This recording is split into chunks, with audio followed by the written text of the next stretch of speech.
The winning zone is that space where a company starts to outpace the competition in product, strategy, and market growth.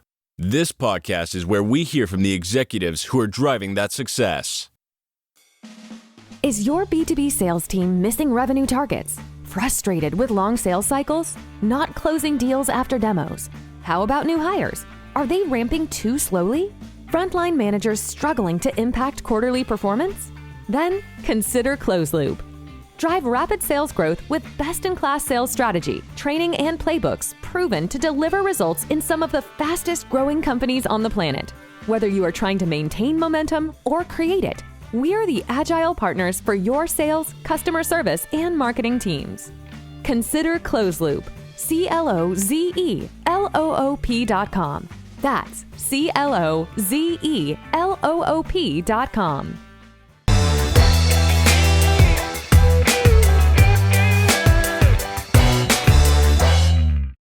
Hey, it's Hilmon. I just want to say thank you for tuning in. I'm also grateful for all of the positive feedback I've gotten from folks on the social channels, and it sounds like you're getting some value from the podcast. And of course, that's the goal. Speaking of feedback, if you do like the show, this is my appeal. Please, right now, subscribe and give it 5 stars. It helps others discover the show, and I'll keep doing my best to bring you great guests and great conversations. Thanks again. Penny Zenker is a Focusologist, an international speaker, business strategy coach, and the best-selling author of The Productivity Zone, among others. She joins me today. We're going to talk about productivity. We're going to talk about procrastination and resiliency. Really important topics. Let's go. You're entering the winning zone. Penny, welcome to the show. Hi, how are you? I'm fantastic. How are you? Hey, doing awesome, actually. I'm glad to hear it these days. That's not always the refrain.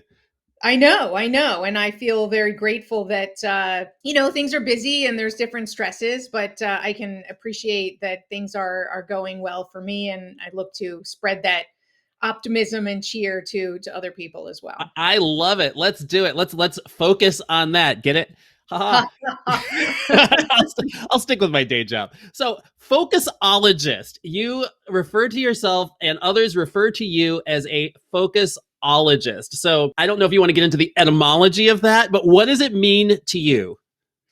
So what it means to me is being able to, it's the study and practice of being able to control and direct our focus. But more specifically, what is focus? It's really the energy of our thought, the behaviors and the actions and feelings, those three connected, and how we bring those into a positive, meaningful outcome. So to me, that's what being a focusologist is, practicing that, the controlling and the directing of focus. Some people might mistake, or maybe I'm mistaking here, that for being a meditative practice. Is that any part, or are we going in a different direction here? No, it's a totally different direction. Although meditation could be one form of focus. In that moment, if you choose to focus on nothing, right, is bringing yourself to that centered state of peace, of nothingness, then that's what you're focused on. And you're controlling, as I said, the energy of your thoughts. So as your thoughts come, you're releasing them. Feelings come, you're releasing them. And also then in your behaviors, you're choosing to stand still. So it's how you control and direct those three elements in any moment, given what your desired outcome is.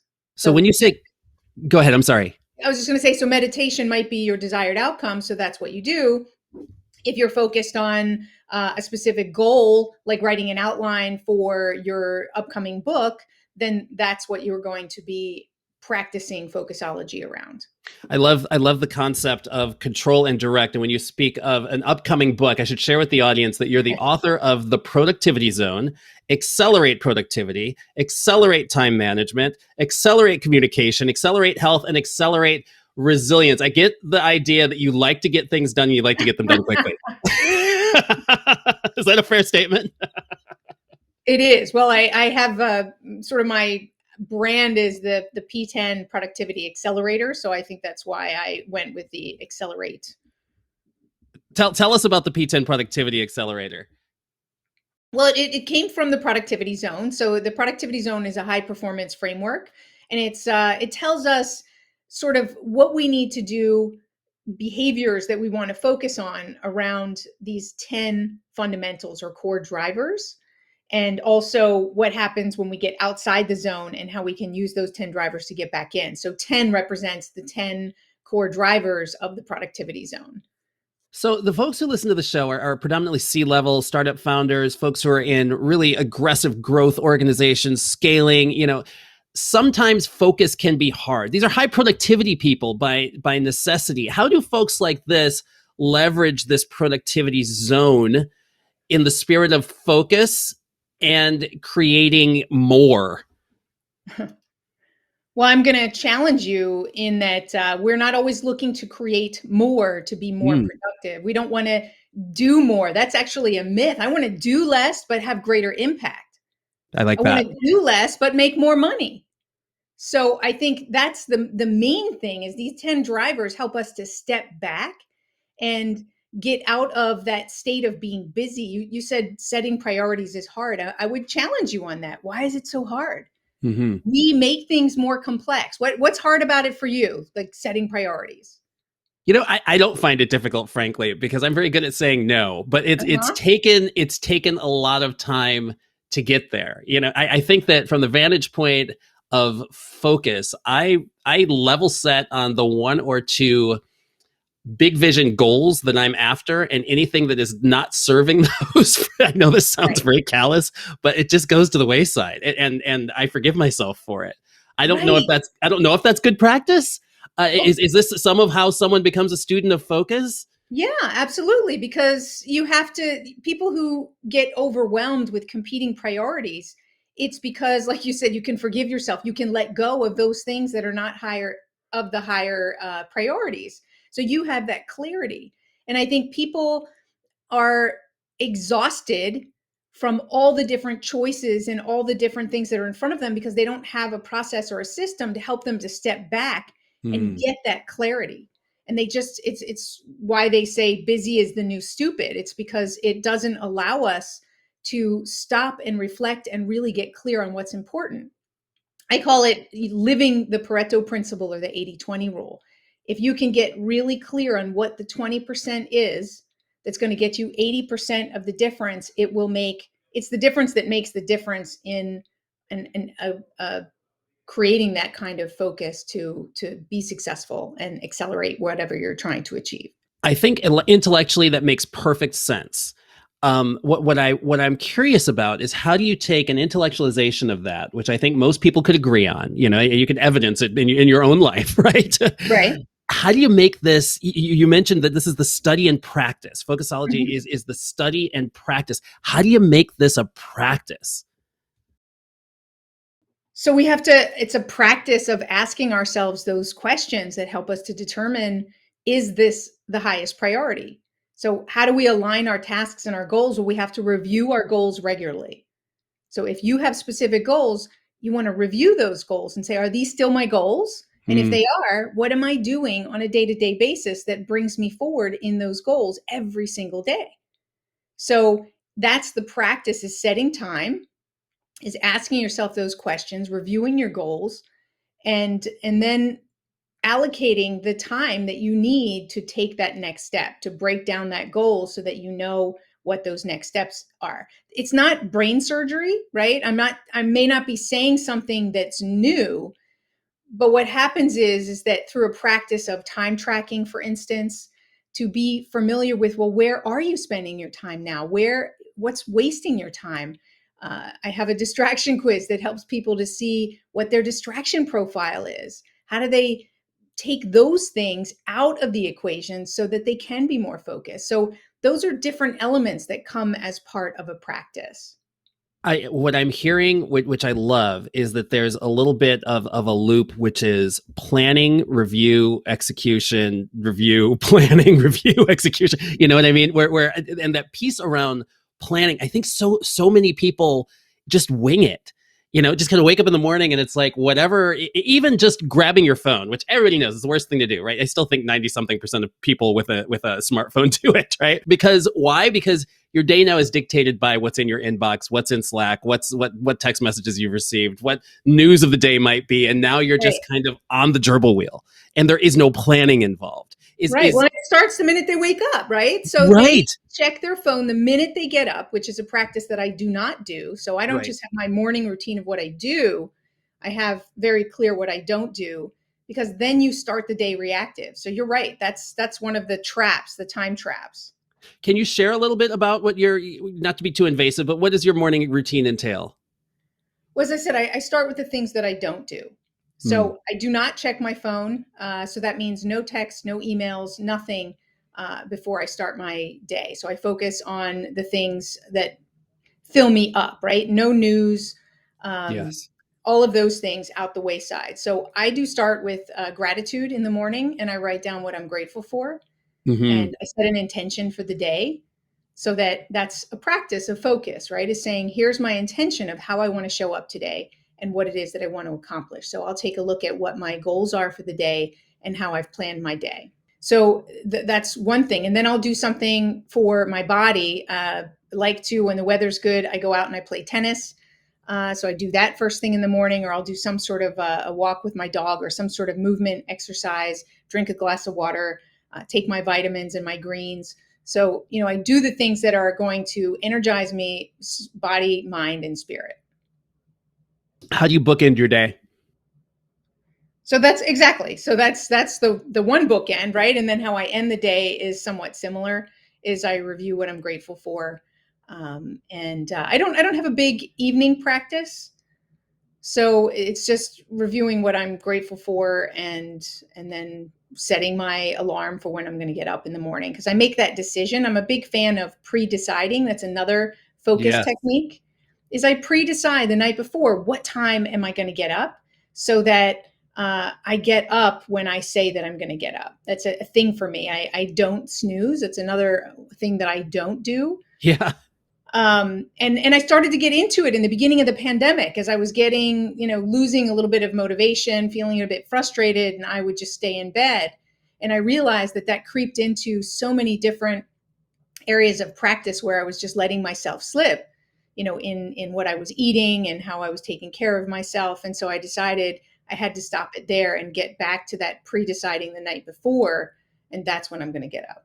Isn't it interesting how these little successes can correlate to ownership and feeling a sense of accomplishment? And I was just having a conversation before speaking to you with respect to marginal gains theory and 1%, right? And just how these things add up throughout the day. And I just wonder, I know some folks might be listening to this just going, setting my alarm, not getting over a snooze. Like, this is simple stuff. It's not. This is like what it's all made up of, isn't it? Absolutely. Well, and it is, it's simple, but it's not easy at the same effect, because our brain, it wants to take the easy way out. It would rather sleep in. That's right. So we get pulled against a lot of forces that create resistance. So we have to be very purposeful about what we want to do, and do what's good for us versus what's easy to do. I love that. I have been loath to create or even talk about a time management course with my co-founder, but over and over, we find that a chief challenge that we're hearing from executives is their team's quote unquote inability to budget time and productivity. And I think there's something really interesting. You've said that time management is a waste of our focus. Why is that? Well, because we want to be very clear that where we focus is going to dictate the questions that we ask, right? How we think about something, and then how we feel, and then the behaviors that we are going to engage in. So if we're focused on time, we're actually already focused on scarcity. Interesting. Right? So we're pushing ourselves into a scarcity mindset. We want to focus on performance, because there's, yes, we may have limited time. We don't want to focus on that, or exactly how much time it's going to take us to do something. It might be part of a planning process in understanding, but we want to focus on the performance aspect of it, so that we can be more solution oriented versus time and task oriented. That's going to be the difference between being strategic about how we approach it and being very tactical and getting caught up in the busy and the competing priorities and those kinds of things. Is this part of what you do in your work, help people to understand the solutions and the vision that they're driving toward? Absolutely. Yeah. And just get real clarity on it so that they can look at things differently, so that they can see it from a different perspective. And then it becomes clear how other solutions may appear that they hadn't thought of. Yeah. Ways to approach it. You know, one of the quotes, I think it's an aphorism attributed to Voltaire: "Don't let perfect be the enemy of the good." And of Right. course, Voltaire was a prolific producer, wrote plays and novels and essays and scientific papers, etc. You've said you tie perfection to procrastination, right? The seeking of perfection, you've tied to procrastination before. I found that a really interesting analogy, and it actually made me think a little bit, because there are times that I just won't let something out the door. I'm holding on to, my perfect painting, which never is going to be perfect, right? And I started thinking about that, and it challenged me to think, wow, how much of this is either a fear of some level of rejection, right? You release the baby to the world, right, and they're like, what an ugly baby, or this desire to just kind of, not yet, not yet, not yet. How has this shown up in your work and what you've evaluated with respect to both focus and productivity? Well, so I talked about that there's 10 core drivers in the center of the productivity zone, but on Yes. the outskirts, when we're not in the zone, we're either procrastinating or we're in perfection. So overfunctioning or underfunctioning. And so where they're connected, I mean, we've all experienced this, right? As like you said, this has to be perfect. And so many times we'll procrastinate. We won't even start something because we can't make it perfect, or we're just too tired to make it perfect. So they're both in positions where, this can go deeper too into you thinking about it. They're different forms of control.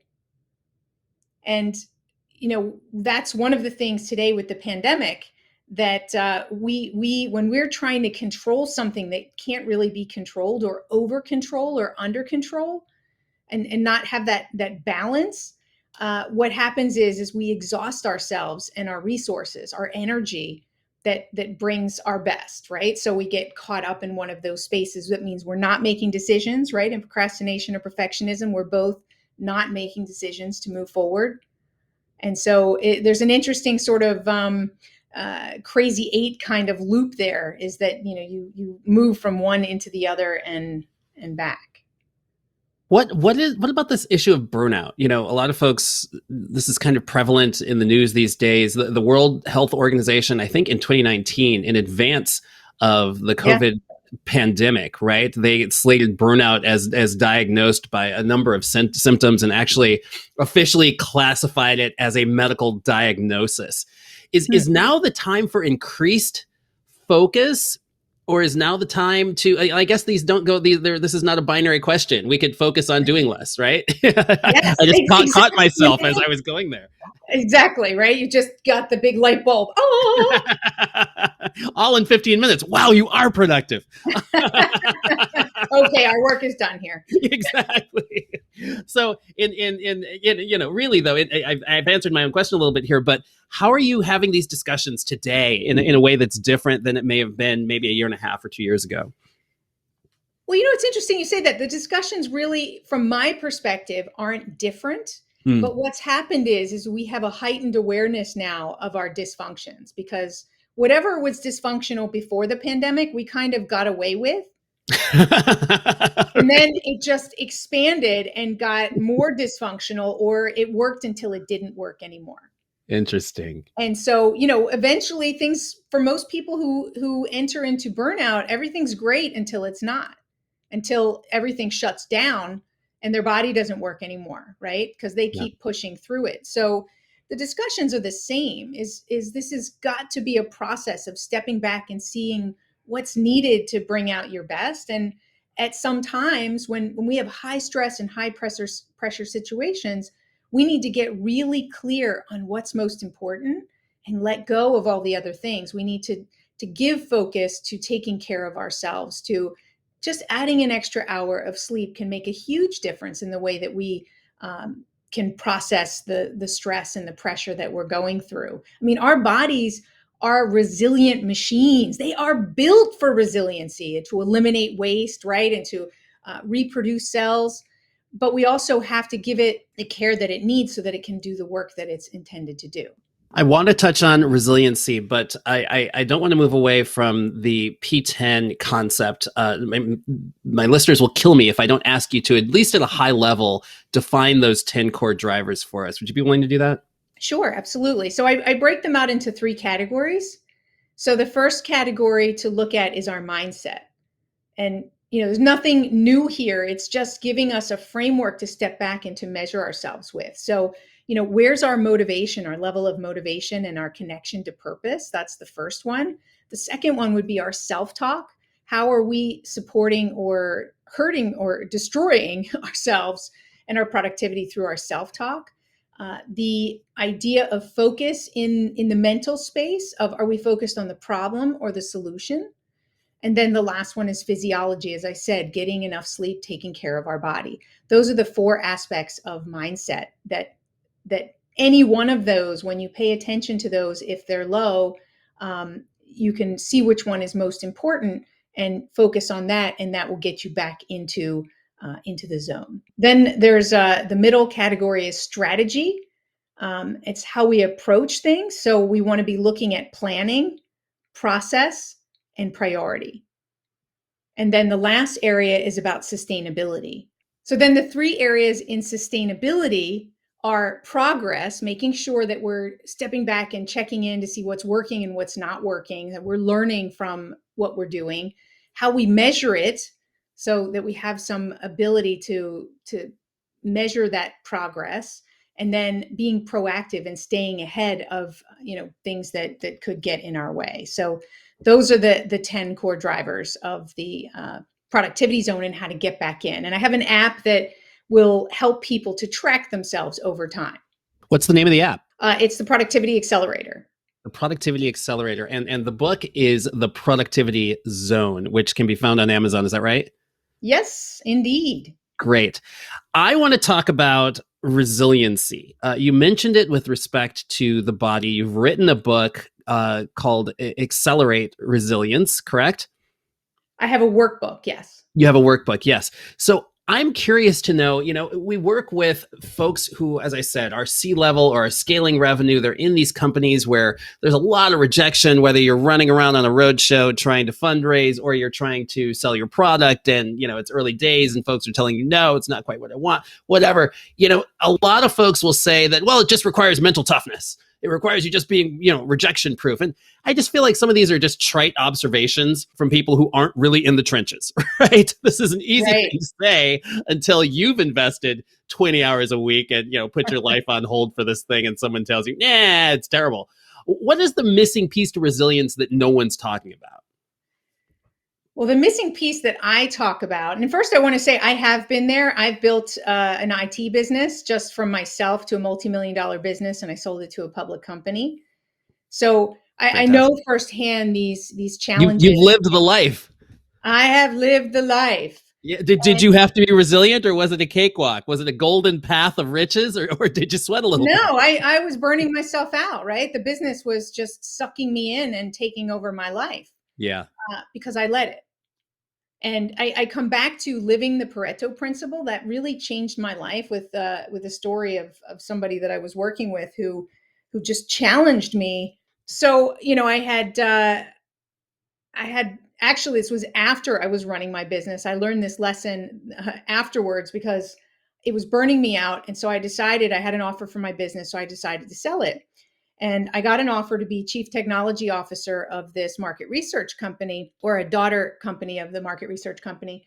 And, before I was supposed to start, I came in and was responsible for doing a task force engagement.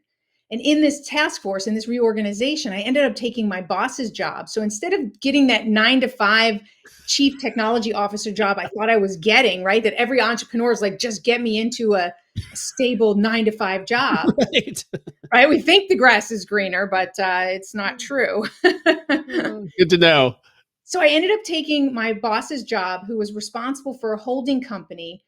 And now I had 5 companies across 4 countries that I was managing. So oh my gosh, those strategies that I had before that were working to grow my business and into the successful business it was, um, you know, I just couldn't, that was impossible for me to employ those here, right? They work in an environment until they don't. And it was already killing me. And this would have just sort of put me in my deathbed if I continued to work like that. So when I went in to quit and tell him this wasn't what I signed up for, my boss, Peter, at the time said to me, Penny, I hired you to make decisions, and what you do with the rest of your time is up to you. I was pissed. Oh my God. Can you imagine how ridiculously simple that is? But you know what? It leaves a lot of responsibility on your plate, though. It's crazy, but at the same time, right, we get caught up in a lot of things that are less important, right? They say that 80% of an entrepreneur's day is spent on low value items. Yes. And the fact is he was telling me this was the Pareto principle. This is how you live the 80-20 rule, is the decisions or what was going to move me forward in the organization and help everyone to continue to grow and to move the initiatives. And so if I just focused on those, that was the 20% that was going to get me 80% of the difference. So it helped me to start a practice. And that's, I guess, really, I should thank him where being a Focusologist came from. It started that practice of constantly stepping back and saying, where's the most important value for my time, where I'm going to create the greatest impact? And then be a ruthless delegator. That's part of my morning routine, is I love to get up and first thing in the morning to delegate, because that means I'm going to be 2x, 3x, 4x more productive, depending on how many things I was able to delegate. And then how do you just simplify it, focus on those things that are most important and surround you with excellent people who can also focus on things that will complement and bring you towards your goals. I'm so glad you added these last pieces around ruthless delegation and surrounding yourself with the right people. And implicit in that is having folks with whom you can communicate very openly and honestly, so that everyone understands that. Because I think what happens to some folks, even if you're focused on the Pareto principle, is that you've got people who are going to intrude upon what is it? The best laid plans seldom survive the first encounter with the enemy, right? Like, not to say that the people in your lives are the enemy, but they don't know about your plan. Nobody knows that you got up and that you were gracious, that you expressed gratitude this morning, and that you had some level of Zen before you started your day when they call you. They don't know that, right? So it's not their plan. Let's face it. It's not their plan. Exactly. So how do you, is this in the book, first of all, and how do you coach people with respect to how you engage with the rest of the world? A lot of us have been in the house, and yeah, sure, we might want to stay under the covers for the snooze, but also in the house offers a certain sense of control in your environment to the extent that you're willing to exercise it. How do you engage with the world in a way where you are still vigilant and conscious of this Pareto principle and able to do what it is that you need to do if you're not in necessarily a position of power like a CTO who's got a team?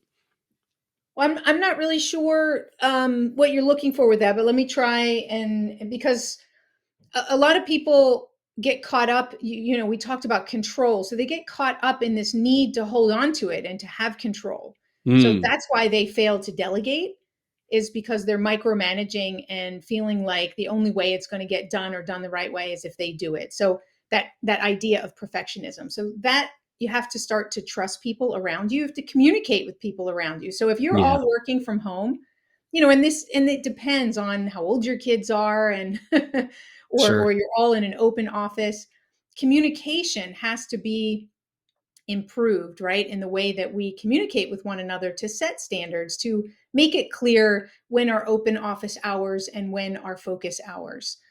Giving people and creating an environment where there is space for someone to go where there's quiet. And so, it's a loaded question because it really depends on someone's environment. So I'd need to talk, everyone's environment is going to be different. So how they might approach it might be a little bit different. But the keys there are having some sort of structure, managing and controlling their own environment, and communicating it with those around them. That makes perfect sense. That's what I was looking for. Just the loose, the things to be aware of, right? That's all we can do at this stage before you get into the specifics with any individual. But understanding that your environment does play a part in this, and it's huge. Yeah, absolutely. Makes a lot of sense. Let me It's ask you, just one real quick statement is please. our environment will either make us more productive or it will be destructive for us. What can you share a little bit more about that? It sounds so ominous. Right. Well, it's just like accessibility as an example, right? Is that if you have a big tall glass of water near you and it's accessible, you will drink it and that will be good for you, right? So Mhm. you'll be able to be more hydrated. That'll give you more energy. It'll make you less hungry, etc. Right? However, if your phone is sitting on the desk, it's a different form of accessibility. You're going to constantly look at it, wondering if a text message came in for you, or you're going to constantly be focused on something that's going on with that, and that's going to distract you. So it's either going to be something that's going to support you or it's going to distract you. FOMO, and we all know the impact of those interruptive technologies on productivity. Absolutely. Penny Zenker is a focusologist, an international speaker, a business strategy coach, and the best-selling author of The Productivity Zone, among other workbooks. How can people connect with you, and who would you like to do so? Well, I work with companies like the ones that are listening, so CEOs and leaders, sales leaders. And I encourage anybody who's having an event and wants to have a speaker come talk about something that's motivating, but yet practical, and people can walk away inspired to take action. So they can contact me on my website. It's pennysKeynote.com. And they can also go on that site and I have a distraction quiz. And they can go and take that distraction quiz and find out whether they're really great at this and they're a wizard, or maybe they're a squirrel, not so good, or maybe even a time zombie. So they give them a little bit more heightened awareness of what's distracting them and give them some heightened ownership around the things that we actually can control, which is those distractions. Is it really a squirrel who's Yeah. the shiny Oh object? yeah. Hamster, squirrel, deer in the headlights, or time zombie. That is fantastic. I'm sending that link to a few friends. That's fantastic. Well, Penny, thank you so much for joining me in the Winning Zone. I feel this was an incredibly productive conversation. Thank you. It was great being here. Thanks. Thanks for tuning in to this episode of the Winning Zone podcast. Please take a second to press that subscribe button right now to show your support. And make sure you never miss an episode.